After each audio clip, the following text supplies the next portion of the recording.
Keď chceš doma ticho mať, donér okna musíš dať.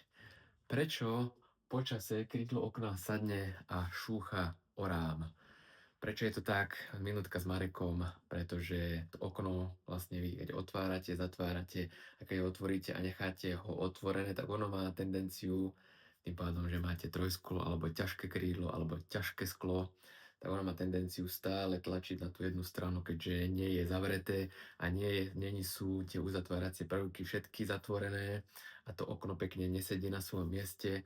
Keď je otvorené, tak tlačí tým pádom to vrchné kovanie dole a počase sa môže stať, nemusí, ale je to niekedy po rokoch, niekedy po roku, niekedy po montáži pol roka, ako kedy, že vám to krídlo sadne a treba ho doštelovať.